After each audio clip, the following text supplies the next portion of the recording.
welcome to another episode of Elevating Property Management. I'm Colin Douthit, and today I'm honored to be here with Steve Rozenberg, a property manager and investor, and a guy with such an awesome backstory and a lot of stuff in his career, especially around real estate and other stuff. So, Steve, welcome, and I guess tell us a little bit about yourself. Yeah, thanks for having me. I've embraced the property management world, being a property management company owner myself at one time. So I'm very familiar with everything that goes on, ins and outs. So my story, as some people know or will know after the show, my background, just like yours, is from another career. My background is being an airline pilot, and I still am an airline pilot to this day. I fly a 787 for an international airline. And, I first got out, I realized that safe, secure job of being a pilot was not so safe and not so secure back during 9/11. Okay. And that's what got me on the track of thinking, okay, maybe this job is not going to be here forever because of, outside forces. And so I started trying to learn about real estate because that was the only thing that I thought that I was smart enough to even fathom doing, was owning a house, renting it out, and thinking, oh, it seems so easy. I started really just kind of deep diving into that, reading like a book a week, really try to engross myself in that world, because up until that point, the only thing I ever wanted to do in my life was be a pilot. So I never wanted to do anything else. So now I'm 28 years old thinking, holy shit, like this may not be what I thought. I better do a pivot and learn something else very, very quick. Now I never got furloughed. I got within 30 numbers of a 6,000 pilot seniority list. Cool. So I will say it's not as bad as losing your job. Don't get me wrong, but always waiting for the shoe to drop and waiting to get that letter for about 2 or 3 years, thinking, is this going to be the day I get a letter that says you're the next list to go? Yeah. And so it made me realize how vulnerable you are as an employee, which is why I wanted to do the real estate. So started getting involved in real estate, started buying properties, and typical story, bought a bunch of shitty properties that you shouldn't buy. Yeah. I did learn how to flip and wholesale, and I learned how to negotiate. And I learned that communication was a strong skill set of mine. And in the interim, me and my business partner at the time, we were buying the properties, Pete Newbig. We had such a mess on our hands that nobody would actually take the properties from us. No good management company, which we soon learned, wanted to touch these properties because they were like, you guys are going to go bankrupt. Like, these properties will never make you money. They're too time intensive. It's not, the juice is not worth the squeeze of the orange, basically, of these properties. So this was in about 2010. So we had to figure it out. So we started just basically self-managing them from a real perspective of saying, okay, if we owned a company, how would we want these properties run? And so that was the beginning of us creating a management company. One of the first things we did, in hindsight, was probably the smartest thing we ever did, was we hired a business coach. Okay. And we went to a business coach and we said, here's what we've done. Here's where we're at. We've got like 40 or so of these properties that are just draining us to death. We don't know what to do. We've got some people, we're managing properties. We got other people approaching us about managing their properties. Kind of like threw a bunch of Legos on the table with him and said, what do we do? And he said, well, you've got marketability, you've got opportunity, and you've got scalability. So by definition, you have a business that could go. You two are not the smartest guys I've ever met, and you will be bankrupt in 6 months if you keep going down this path. So we hire him on the spot. Now we have a business coach, and we don't even know what in the hell we're doing, but we're like, okay, now we have a coach. That was 2012. Okay.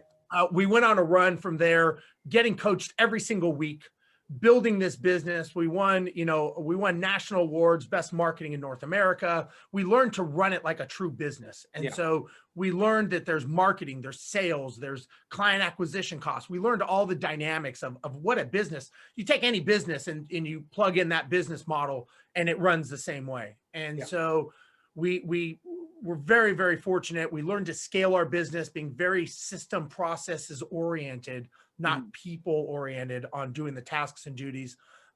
We ended up getting so good that we started outsourcing a lot of our stuff. Okay. We ended up about 60% of our company, we outsourced down to Mexico with virtual assistants. Great. So we're able to take our payroll from 59% down to 33%, just because we're so staff heavy. Because that's what we do. We don't sell anything; we sell a service. Yeah. And we are able to have more staff members giving better service down in Mexico because we were so dialed in our systems. We started operating out of 3 different cities, property management in Texas. And we eventually sold our company. We exited, we sold to a larger company. Okay. They brought me on as head of investor education for them. Meanwhile, still being an investor, still buying stuff, still involved in that world, and still an airline pilot while this whole thing was going on. And you're still flying. And I'm still flying to this day. I still fly. I love it. I will never give it up because it's something I always wanted to do as a little kid. And awesome. I hear people always say, like, when are you going to quit your job? Why don't you stop? Blah, blah. And I'm like, you don't understand. Like, I love what I do. Just because you hate what you do doesn't mean I hate what I do. Like, I love flying airplanes. So I will keep doing it because they pay me very well. And I get to travel the world and I get to see I've been to every continent except Antarctica numerous times. And I'm like, I get paid to do this. You sit in an office and you're miserable. I can see the difference. Not my problem, your problem. So yeah, sorry. That's my story. I'm not unhappy. Yeah, exactly. So that's kind of my in a wrapper. That's me. That's awesome. Thank you so much for sharing that, Steve. And it's funny, you're a few years ahead of me in the career with the investing and the building of the property management company, and I see the parallels, right? So I bought the crappy properties first.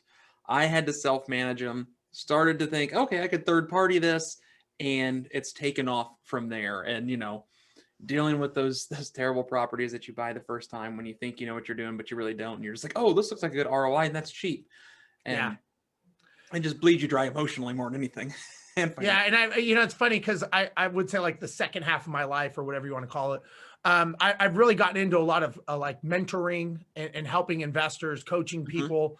And what I help people with is it's kind of become a passion of mine, I guess, that I realize that everyone out there shows you how to buy properties, right? You flip, you wholesale, all these things, right?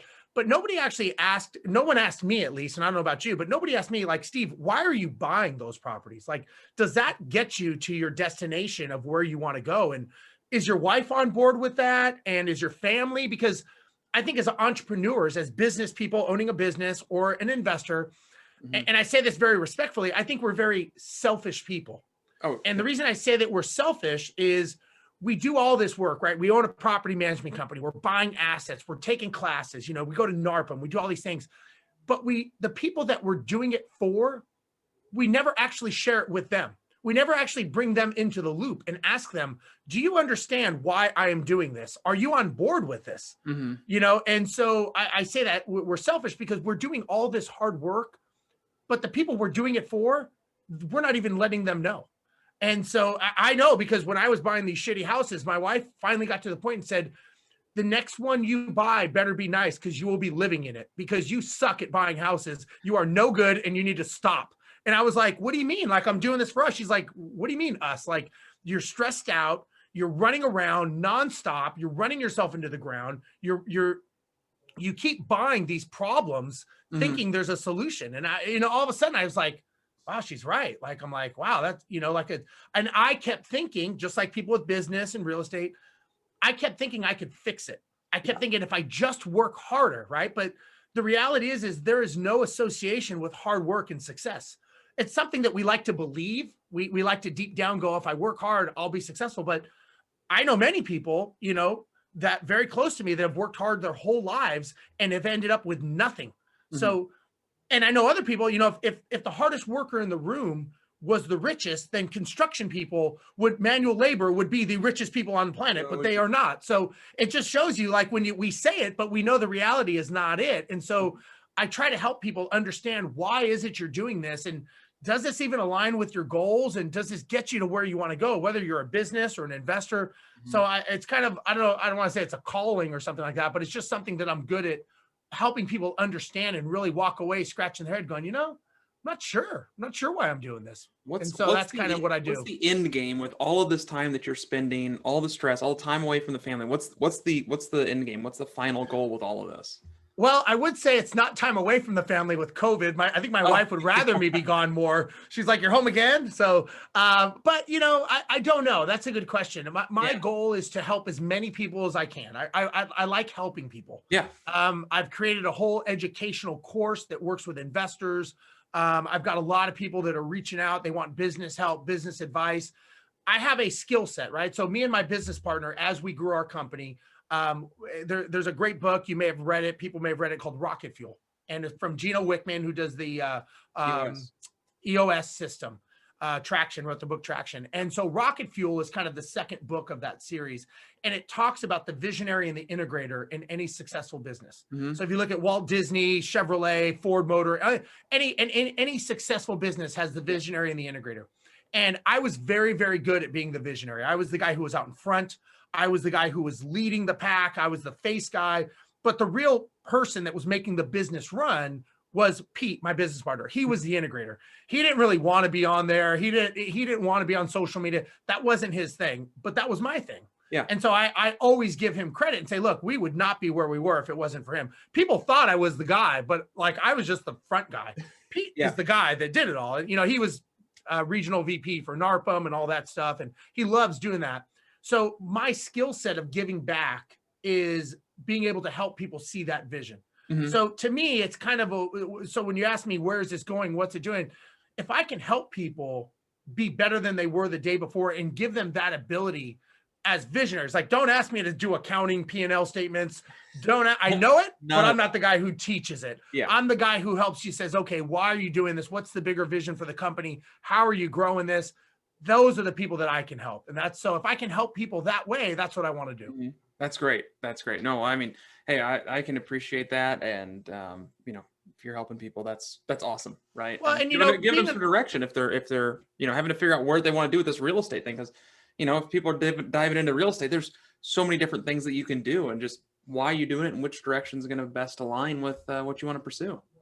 Well, at the end of the day, whether you're an entrepreneur or a real estate investor, you own a business, right? Either one is a business, right? Yeah. The biggest challenge most of the time, either the business owner or the real estate investor does not realize that they actually are the ones that are the CEO of that business. Mm-hmm. And so when I talk to people, it's very scary because you don't get a rule book when you create your business. When you say, I'm going to open a property management company, they don't go, okay, Colin, here's your rule book. This is the rules you got to follow, like in school, which is what we're used to doing. Mm-hmm. We're used to thinking inside of a box. And all of a sudden, you hear all these funny acronyms and terms and, got to think outside the box and stuff. But the reality is once you're out there in the real world, grinding it out, and at nighttime, and you're sitting there thinking like, am I even doing this right? Like, is all this work going to pay off for me?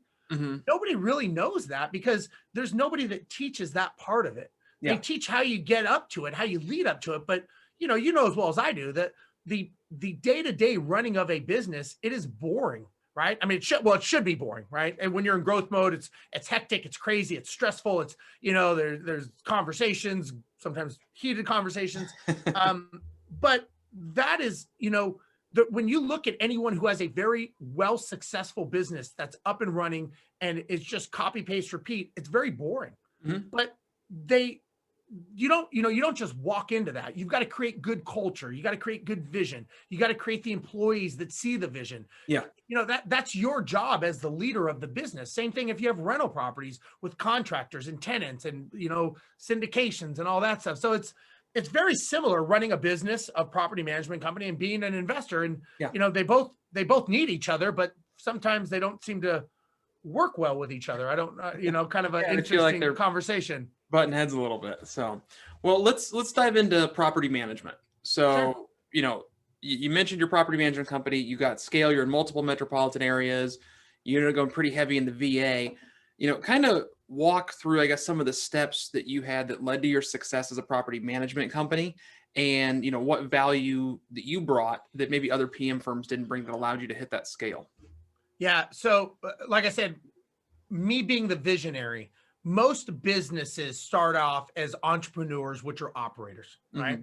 And one of the things that we had learned, we went, like I said, we were coached every single week. And that was to us was the defining reason why we succeeded and why we succeeded so well. Now, first of all, we stayed in our lanes. Pete stayed in his lane. I stayed in my lane. He was running operations. I was running sales and marketing, right? Now, what I did was something that was not very prevalent in the industry at the time and still really isn't. I was the guy that was doing 3 to 5 videos a week. I was the guy that was up on every stage I could find. I was the guy that was in every realtor office 3 to 4 times a week, speaking to realtors about our agent referral program. And I was focused and intentful on learning to become the best kind of speaker I could be. So I was taking classes, I was getting mentored just to be a good speaker. And I realized how to communicate to get our message across. And so I learned how to close people, right? So I learned all the closing skills, and I learned about disc profiling. I learned about what is the disc profile of an investor? What's important to an investor? Why does an investor leave a company? Start finding all the pain points. So our marketing was so spot on with what the problems were. That was my world, right? So I didn't delve into the operations. It's almost like for a while, it was like we were running 2 separate companies. I was running a sales and marketing company, and Pete was running the operations of a management company, and I was just feeding him the business. Okay, that's awesome. And we were the one, when you asked the question, one of the things that we realized that led to our success is we were fanatical about our numbers and our data. We had everything dialed in. We knew our acquisition cost per strategy, per lead. We know how long the lifetime of that client was going to be. We knew if we got a client from this strategy, when we would actually start making money based on, referral fees that we would give out and stuff.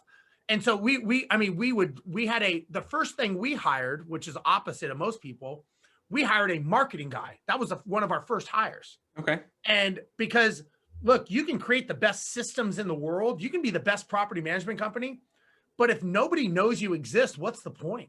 Yeah. And so, if your phone's not ringing, you're either growing or dying. You just don't realize it till your bank account says 0. So in a lot of operators, property management companies, businesses in general, they really deep down think of marketing as a expense. They look at it as a necessary evil, and they don't really like it. And they just want to throw a bunch of money at a pay-per-click or an all property management or whatever people are using these days, but they don't realize it's an investment. Yeah. And if you treat it that way and you put your focus and intention on it, man, it will pay off dividends. And we knew our acquisition cost per client. Okay. And we knew, okay, if we want to grow so many doors, we know what it costs to buy a client. Okay, that's the revenue we need to put into marketing to get those numbers. And it changes and you got to fine tune it, but we were dialed in. We knew if we spent $20,000, $25,000 a month in marketing, we were going to have this many clients at the end of the month. And if we didn't, then we would go drill down deeper, which strategy is not working per conversion rate, per ratio. And so knowing your numbers, the numbers tell you a story. Yeah. We just sometimes refuse to look at that. Look, you're an engineer, right? You understand numbers and data. That's all business is, and that's all investing is. And a lot of times we either tend to ignore certain numbers, we stretch other numbers, and we don't hold ourselves accountable to what those numbers are actually telling us. And I think that's something that we learned very, very fast, and we were very tried and true with that. Yeah, no, that's awesome. I mean, that's a great way to go about building and tracking, because if you want to set yourself up for success, you got to have the deal flow coming in. You got to know what your numbers are. So, so you obviously had some different programs that you had in place internally that other PM firms weren't doing that allowed you to grow. How big did you guys get? What kind of growth rates were you seeing, and over what time frame? There were months where we were bringing in, I think the most we ever brought in one month was, I think it was 65 doors, and none of them were, we didn't do any multifamily. It was all single family. And our average owner owned 2.3 properties. Okay. So we never got big windfalls of owners because, you know how it is when you are a property management company and you got rules, you can't bend to every owner. When you're newer, you can bend, right? Owner gets pissed. You're like, hey, we'll change our process for you. When you start getting bigger, you stop bending and you're like, look, I get it, but this is how we do it. Mm-hmm. And so we got up, we teetered back and forth around 1,000. We'd go up and go down. You piss people off, they leave, they come back, whatever. Ebb and flow. ebb and flow. That's just how it is, you know, but we would have months where, yeah, we would get 40, 50 doors, 60 doors a month. And we were just cranking them out. Now the challenge is as you grow, something breaks, right? Something is going to break. Either your people or your systems will break at the rate of growth that you have. Yeah. And so we learned that, you know what, when sales is happy, operations is not, because you're bringing them a whole shitload of doors and now they're pissed, right? Yeah. When operations is happy, they're heads above water. Your sales is not happy because they're not bringing in sales. And it's this yin and yang that you always have to have when it comes to sales and marketing. And it's this negative pulling relationship that exists where you coexist with each other, you know? Yeah.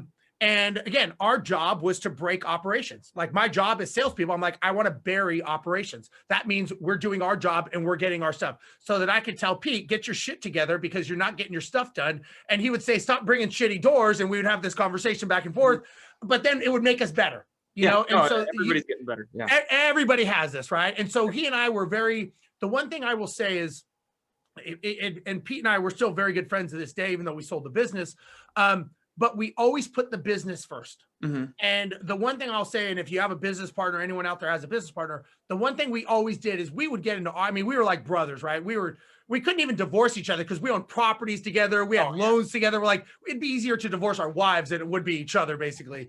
But you know, what we learned is, even though we got pissed off at each other, we'd have an argument, this or that, we never, ever let it affect the business. It always number one, business always came first. And number two, we always made sure that we were an aligned front for the team.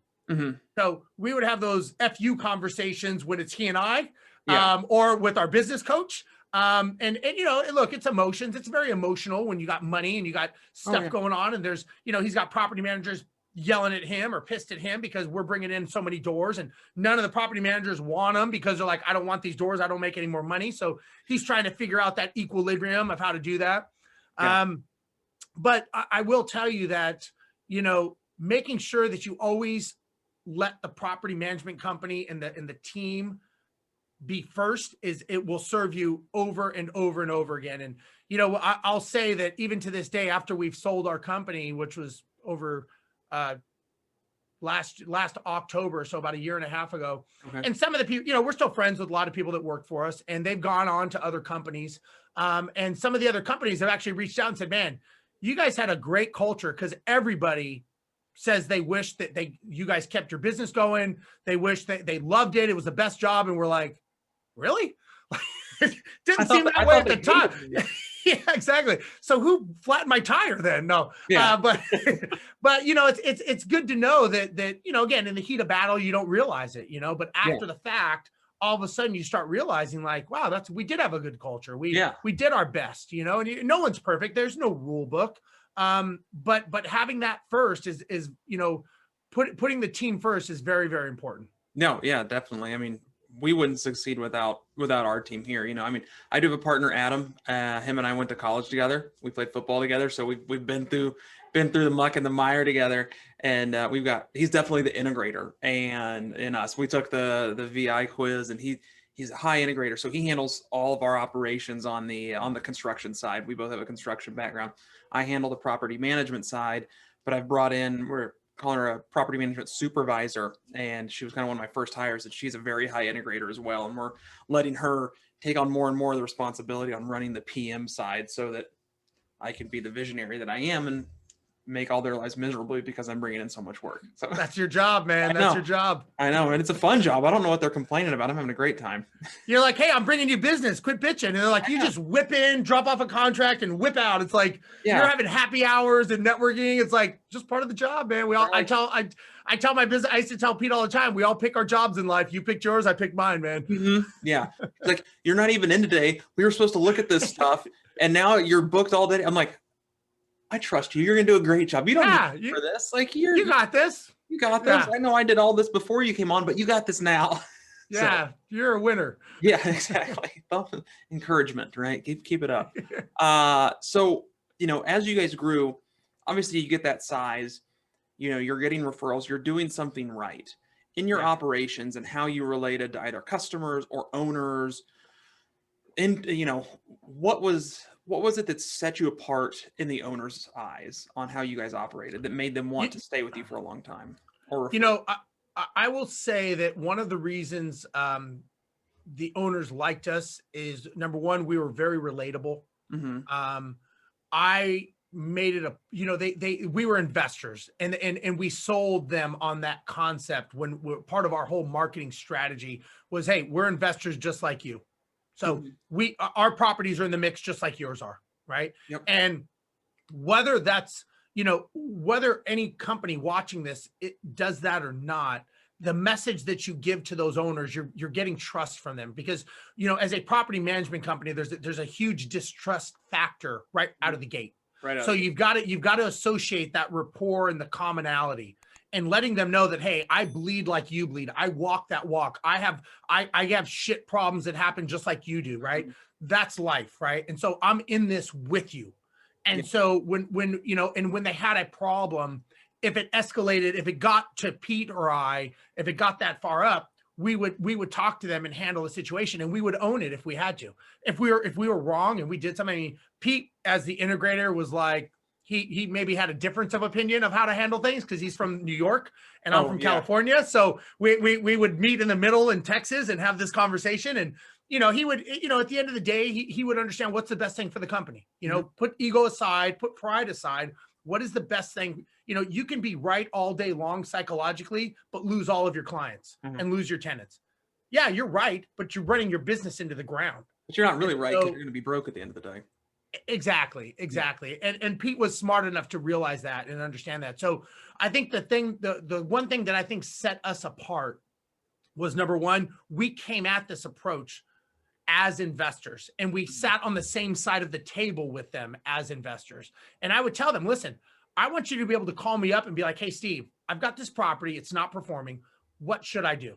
Mhm. And as an investor, I'd like to be able to have that conversation with you and say, we could, try this, try that, whether we manage it or not. I'd like to have that trust. Yeah. And so they appreciated that, because again, there's no rule book or playbook that tells these investors how to do it. And so Yeah. they liked the fact that we were approachable that way. And look, everybody can do that, but not everybody promotes it that way. It reminds me of, like, I think it was Milwaukee's Best Beer, one of those beers that, or maybe it's Coors Light, that River Stream Water, right? Mhm. And all the other beer companies are like, we get the same water. And they're like, yeah, but you didn't promote it first. We did. So now it's ours. And so Yeah. that's the whole thing. We promoted it first. So anyone else that came after us saying that they did that, it was like, oh, so you do it just like those Empire guys did it. Yeah. And they were like, well, we, blah, blah, blah. It's like, yeah, but they actually promoted it first. That was Yeah. the one thing. The other thing I would say is, we always made it a point to identify their problems Mhm. and have a solution. When it comes to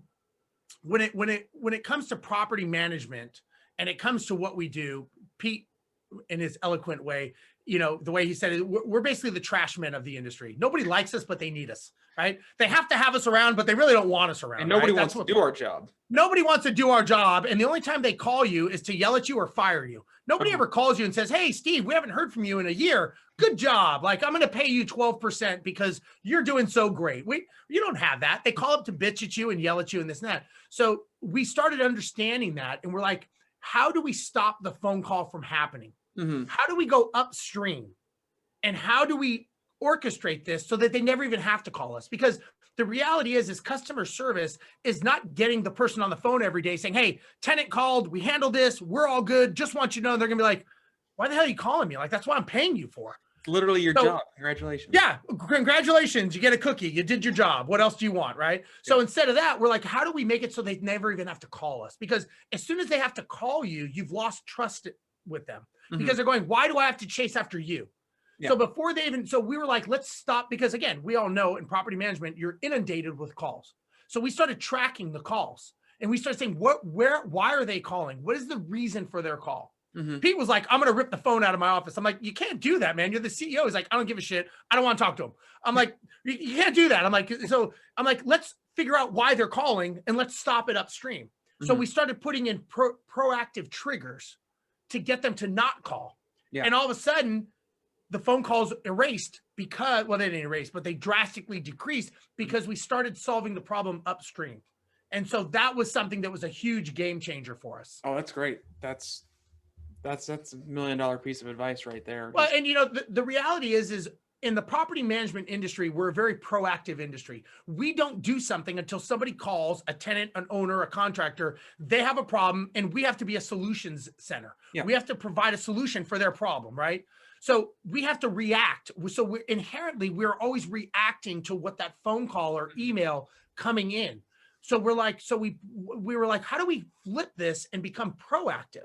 Yeah. Let's proactively go after this and solve the problem before it happens. Mhm. And then once we did that with Mexico, with our VAs, we're able to really streamline this. And again, we're able to drastically decrease the chatter and the noise so that we can do our job and let the property managers and everybody do what they do and not be reactive just all day long, taking phone calls for nothing. Mhm. Gotcha. No, that's great. That's great. Similar to you, kind of going back to what you were saying, is when you were talking to investors and relating to them, that's the same conversation I have with a lot of ours when we're, going through kind of the onboarding or interview process, if you will, saying, listen, I was an investor first. I self-managed my own properties for a couple of years before I started managing anybody else's. So I understand your pains. I still do own doors, and my PMs are still having to deal with the crap that I brought in. So whether it's Well, good or bad.